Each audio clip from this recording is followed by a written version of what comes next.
maisons familiales rurales sont des établissements qui proposent des formations en alternance de la 4e au BTS. Ces formations sont proposées donc, dans différents secteurs d'activité, sous différents statuts, donc formation scolaire, apprentissage ou formation adulte. Alors, on retrouve plusieurs valeurs dans les maisons familiales. Les principales valeurs sont de former des jeunes, de développer leur savoir-être. Et il y a toute une partie aussi sur le développement de la citoyenneté pour faire en sorte que le jeune devienne un adulte responsable et épanoui. Et on peut aussi parler d'insertion professionnelle suite aux différentes formations proposées. Donc l'alternance est le plus de ces MFR. Il permet donc cette insertion professionnelle de par l'expérience qu'ils vont avoir tout au long de leurs années. Ils vont pouvoir avoir une formation donc, pratique et concrète donc, dans les différents milieux professionnels. Ils vont bénéficier d'apports théoriques dans les MFR et pouvoir le mettre en pratique donc, dans ces milieux. Ce choix de l'alternance permet donc, évidemment donc, cette expérience professionnelle, c'est un plus dans le CV.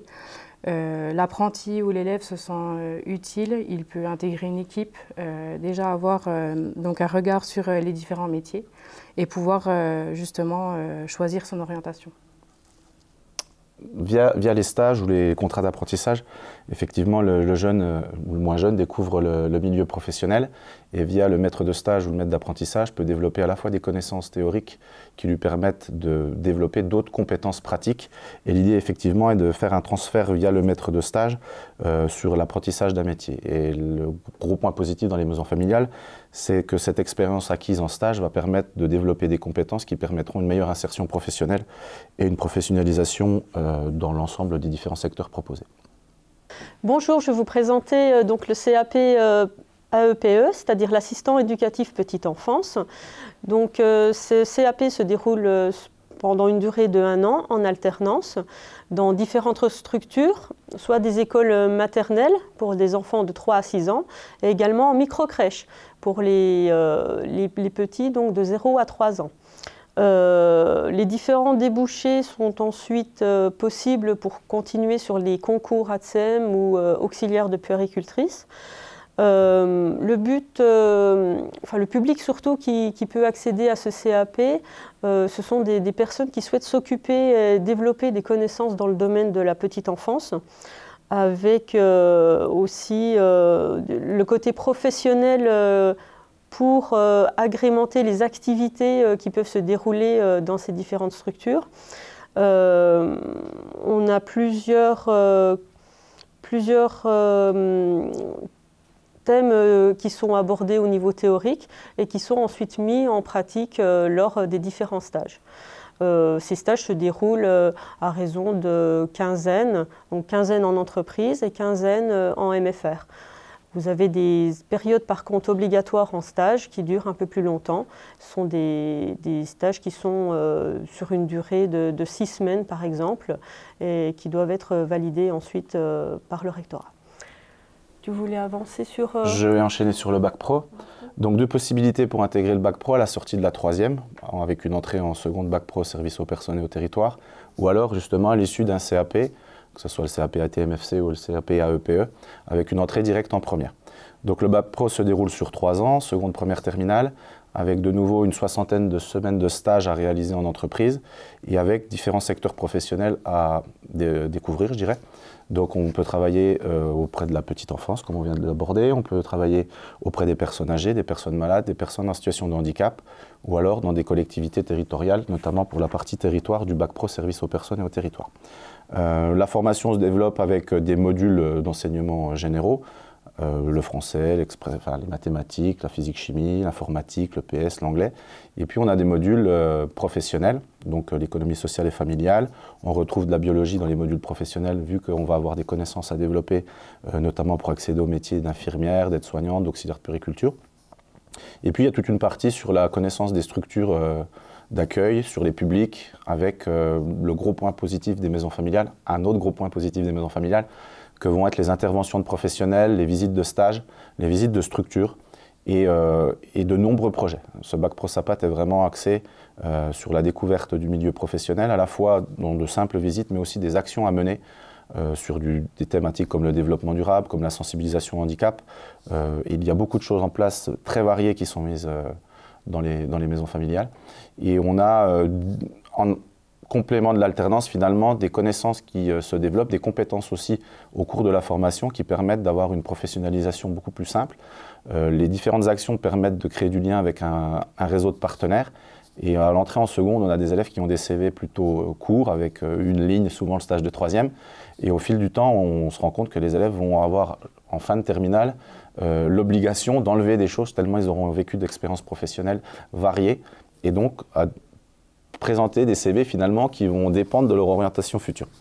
Au-delà des projets, des actions et de l'accompagnement que proposent les maisons familiales, il y a ces temps de tutorat vraiment qui sont très importants. On va justement accompagner l'élève dans son projet professionnel, l'aider à trouver des stages, l'aider à travailler son orientation pour avoir une idée plus précise de ce qu'il veut faire. On a souvent des élèves qui arrivent avec une idée, souvent de travailler dans la petite enfance, et justement les stages vont modifier cette idée-là et on se retrouve avec des personnes qui partent dans des champs complètement différents de la petite enfance.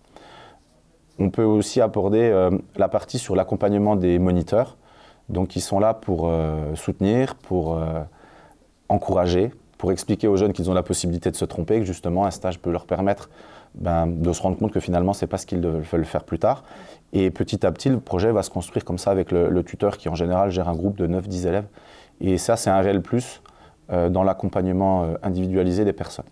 Donc ce bac pro, il est possible aussi de réaliser des stages à l'étranger. Donc je parlerai d'Erasmus rapidement.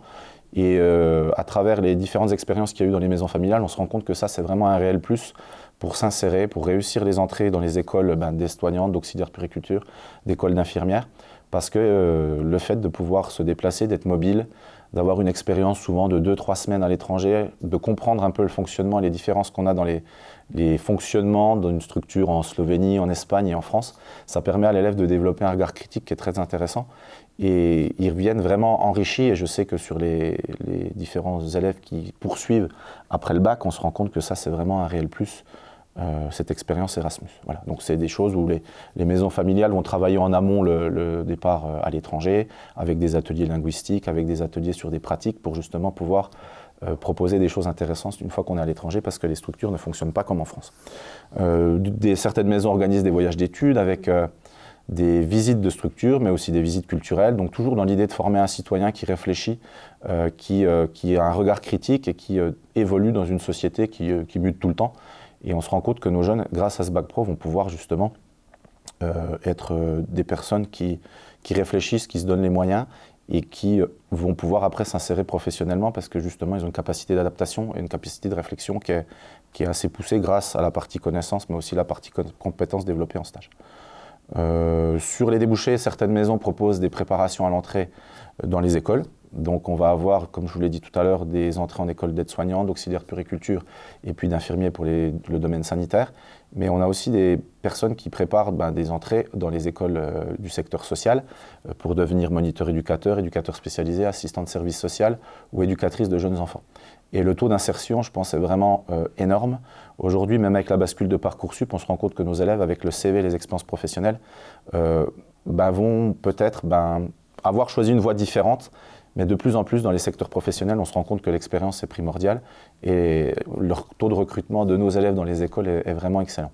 Et vraiment, le fait d'avoir fait des fois jusqu'à 60 semaines de stage avec des infirmiers, avec des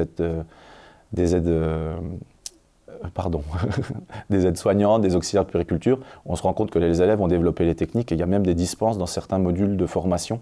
Je parle notamment d'aides-soignants et d'auxiliaires de puériculture. Plutôt que d'avoir les 8 modules de formation, nos élèves ont des allègements suite au bac pro SAPAT parce que justement, il y a des choses qu'ils ont déjà vues à la fois dans leur parcours de formation et sur les lieux de stage. Voilà, donc je pourrais encore vous en parler des heures, donc on va reparler de ce qui peut se faire après le bac justement. D'accord. Donc moi je peux parler par exemple du BTS ESF, donc l'économie sociale et familiale.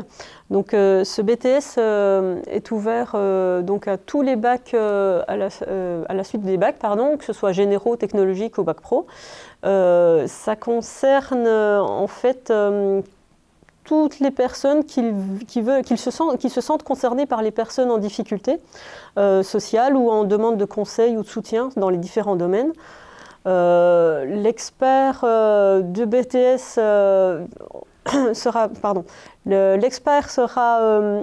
interviendra dans les différents domaines de la consommation, de la vie quotidienne, de l'habitat-logement, de la santé. Le but de ce BTS, en fait, c'est de permettre à des personnes en difficulté dans les différentes structures sociales d'intervenir et de proposer des actions pour justement aider à développer des solutions au niveau budgétaire, par exemple, et puis aussi au niveau de la santé, de l'équilibre alimentaire, de tout ce qui concerne en fait les problèmes qu'on peut rencontrer dans notre vie quotidienne. Les missions de ce BTS en fait, qui se fait en alternance sur 2 ans permettent de développer en fait, des compétences à la fois au niveau professionnel, social et à la fois humaine. Donc les développements, lors des stages, soit en apprentissage ou en formation professionnelle, vous avez possibilité quand même de découvrir différentes structures. Donc à la fois au niveau des personnes âgées, comme dans les EHPAD, on peut y intervenir. On peut intervenir aussi dans des structures d'accueil social, dans les mairies, les CCAS. Et là, vous pouvez planifier, coordonner des activités des différents services ou de l'établissement. Vous animez, vous formez des équipes, vous développez donc les connaissances nécessaires à la réponse aux besoins des différents publics. Ces BTS, en fait, vous avez à peu près 700 heures pour une première année et 750 heures sur la deuxième année. Vous avez 7 semaines consécutives de stages obligatoires et ensuite viennent s'ajouter d'autres semaines complémentaires durant l'année pour justement pouvoir mettre en place les différentes actions sociales qui sont demandées à la fois par la structure et à la fois par le référentiel de la formation. Donc, lors de vos présences en stage, les moniteurs continuent le tutorat qu'on fait à la MFR. Donc, on vient directement sur la structure. On accompagne aussi le tuteur de stage sur place pour justement garder toujours le contact avec le stagiaire. On travaille vraiment en partenariat constant entre le professionnel et la structure et ça permet vraiment des bonnes réussites et une bonne continuation ensuite sur leur professionnalisation. Après ce BTS, on peut continuer en licence. Donc par exemple, on peut aller sur une licence en professionnel en insertion sociale ou bien en DE-CESF. Donc là, c'est le niveau supérieur, c'est la 3e année qui vous permet d'être conseiller en économie sociale et familiale. Les atouts de ce BTS qui se déroule en alternance, c'est de développer justement les compétences à la fois côté professionnel et côté personnel. Parce que l'accompagnement se fait constamment en MFR avec les moniteurs. On est toujours là pour épauler donc nos stagiaires, que ce soit des conseils pour justement pouvoir réaliser les actions sociales lors des stages, mais aussi un accompagnement personnel quand il s'agit de trouver aussi un logement, par exemple, pour l'hébergement en MFR, ou bien aussi pour la restauration, etc. On trouve à chaque fois des solutions qui restent possibles pour pouvoir accompagner vraiment le stagiaire et qu'il se sente comme à la maison. C'est le but des MFR aussi. Donc ce sont des formations concrètes avec toujours l'alternance au centre de nos formations. C'est ce qui fait aussi la force des maisons, des MFR. La présence en entreprise durant 2 ans permet justement de se familiariser avec le métier donc en économie sociale et familiale. Le stagiaire peut être aussi force d'intervention durant les salons professionnels, par exemple. Ils proposent des projets d'action et au niveau des structures, c'est vraiment un appui qui est très important parce que le côté théorique qu'il aura acquis lors des cours, il va le mettre en pratique et certaines structures ont besoin justement de cet apport théorique qu'ils n'ont pas forcément.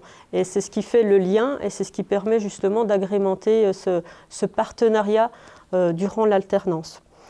Il faut savoir que ce BTS en économie sociale familiale permet d'énormes possibilités au niveau des métiers, donc en conseiller habitat, en chargé de gestion locative, en animateur de prévention santé. On retrouve aussi des responsables en vie quotidienne et ça permet vraiment un épanouissement professionnel dans le domaine de l'action sociale. Tu voulais voir aussi peut-être avec le BTS BTS SP3S, donc BTS Services et prestations des secteurs sanitaires et social. Donc on garde le principe de l'alternance avec régulièrement 15 jours de stage et 15 jours de formation dans des domaines un petit peu différents. Donc les élèves qui sont en formation BTS SP3F peuvent effectuer des stages ou être en contrat de formation ou en contrat de professionnalisation dans des CCAS, dans des collectivités territoriales, dans des EHPAD, des mairies, des services d'aide à domicile, les services du département et des missions locales ou des associations. Donc un champ de secteurs très très varié et très vaste qui permet aux jeunes d'avoir une continuité, je dirais, alors soit via le bac pro ou le bac ST2S et puis le bac pro SAPAT dont je parlais tout à l'heure. Et l'idée est également avec une poursuite d'études sur des licences en insertion sociale pour pouvoir affiner peut-être son projet professionnel. Pour autant, certaines personnes qui sortent de ce BTS SP3S s'insèrent directement, donc on va avoir des conseillers Pôle emploi, il y a des personnes qui vont être directement embauchées dans les mairies dans lesquelles ils ont effectué un stage. Et si on peut faire un lien à peu près avec tout ce qu'on a dit, il n'est pas rare que certains élèves arrivent chez nous en 4e, 3e, continuent sur un bac pro et les stages qui ont été effectués sur le bac pro ont permis justement de se faire une idée du projet et continuent soit un BTS ESF, soit un BTS SP3S avec un contrat d'apprentissage parce que le maître de stage a pu voir un petit peu les qualités, a pu former en gros l'élève sur l'année de terminale notamment et puis va le prendre en contrat derrière sur le BTS. Ce qui fait que souvent, même à l'issue du BTS, il y a des gens qui sont embauchés dans le lieu de stage ou le lieu d'apprentissage qu'ils avaient fréquenté. Voilà. Moi, je reparlerai aussi un petit peu de l'accompagnement individualisé en expliquant que ces formations ont un coût et que les maisons familiales souvent arrivent à trouver alors soit des contrats d'apprentissage directement, soit travaillent avec des missions locales, avec IDEIS, pour justement permettre aux jeunes, avant de rentrer en formation, d'avoir un financement qui permet peut-être de donner du temps pour trouver un contrat d'apprentissage. Et voilà, la garantie jeune ou alors d'autres dispositifs comme le PACA permettent, si on sait travailler en amont, et souvent on peut le faire en maison familiale, d'accompagner la personne, de la rassurer par rapport à son entrée en formation et de lui donner du temps pour trouver son contrat d'apprentissage qui fait qu'on en ait de meilleures conditions. Et après, justement, on peut se concentrer sur la recherche, sur les cours, et au moins des cours dans différents domaines qui permettent, là pour le coup, je vous l'ai dit, de devenir peut-être conseiller, de devenir responsable administratif. On a des coordinateurs, on a des responsables de secteur dans les structures d'aide à domicile par exemple. Et puis les jeunes vont à la fois avec l'expérience vécue en stage et puis les cours théoriques, on va dire, vont développer à travers des projets, à travers des actions, à travers l'action pro aussi je pensais, développer des compétences et des connaissances qui leur permettent de s'insérer très rapidement et plus facilement. On a des personnes aussi qui continuent après le BTS SP3S alors dans le métier de mandataire judiciaire. On a des personnes qui vont repartir sur les métiers du social dont je parlais tout à l'heure. Je sais qu'il y a des maisons qui accompagnent en parallèle le BTS et puis une préparation pour entrer dans les écoles. Donc là, on va avoir des gens à l'issue du BTS SP3S qui vont partir sur des diplômes d'éducateurs spécialisés, des diplômes d'assistants de service social et qui vont refaire des années de formation, mais avec un vécu qui leur permette de rentrer plus facilement justement en licence et dans les écoles dont je viens de parler. Voilà. Pour l'ensemble, on va avoir des épreuves terminales. Ce que j'ai peut-être pas dit tout à l'heure par rapport au bac pro SAPAT, qui va avoir à la fois des contrôles continus qui se dérouleront sur site avec des épreuves de matière générale, mais aussi avec des épreuves professionnelles. Et puis là, on va avoir uniquement un examen final sur la partie du BTS. Voilà, donc une expérience variée, une expérience riche, la possibilité de partir sur 2 dispositifs avec peut-être une entrée d'abord en formation via un stage, où le maître de stage va justement pouvoir se faire une idée et puis après, sur la deuxième année, va prendre en apprentissage la personne qui aura fait ses preuves et qui sera sérieuse. Et là, de nouveau, on a de nombreux débouchés à l'issue du BTS SP3S. Voilà ce que je pourrais dire. Donc, comme je le disais, il n'est pas rare d'avoir des élèves qui rentrent enfants, hein, qui peuvent des fois rentrer à 14 ans chez nous en maison familiale et faire un cursus presque de 7 ans avec la 4e, 3e, le bac pro et le BTS, que ce soit le BTS ESF ou le BTS SP3S, et des gens qui ont une expérience professionnelle énorme. Et le projet se construit au fur et à mesure parce qu'il y a également des temps de tutorat sur les 2 BTS qu'on vient de présenter, et ce qui permet vraiment de construire son projet pro et de savoir ce qu'on veut faire. Et d'un autre côté, de ne pas se boucher des perspectives. Je pense notamment au bac pro SAPAT où on peut partir dans différents domaines, on peut se réorienter. Les 2 BTS aussi, on peut repartir sur d'autres choses. Et ça, c'est vraiment un plus, c'est de ne pas fermer de porte, en plus d'avoir une expérience et un CV qui est vraiment riche et varié. Pour vous donner quelques chiffres, en Bourgogne-Franche-Comté, il y a 29 maisons familiales et rurales qui comprend environ 3000 jeunes en formation initiale et environ 1000 apprentis. 97% des jeunes sont satisfaits de leur formation en MFR. 96% des jeunes recommandent leur formation et enfin 89% des jeunes estiment avoir trouvé leur place dans la société et avoir réussi. Les raisons de ce succès et de cette réussite, comme on l'a dit depuis un moment, c'est l'alternance principalement, mais aussi la qualité de l'équipe éducative et la vie au sein des MFR.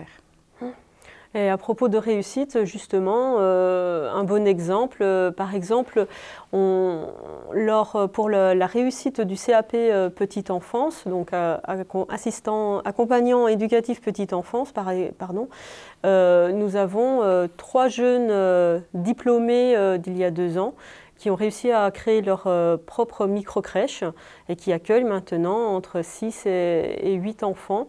Et c'est assez continu. Ça, c'est une belle réussite parce qu'on voit vraiment que l'accompagnement des MFR a été présent tout au long de l'année du CAP et qu'on a continué en fait à travailler avec elles, à les accompagner pour leur création de micro-crèches. Et maintenant, on a le plaisir de les voir assez souvent, qui accompagnent nos jeunes stagiaires qui veulent découvrir justement ce CAP et qui volontairement ouvrent leurs portes soit pour faire des visites ou soit pour accueillir carrément quelqu'un en stage. Et ce qui prouve bien que se former et s'épanouir, c'est vraiment possible à la MFR.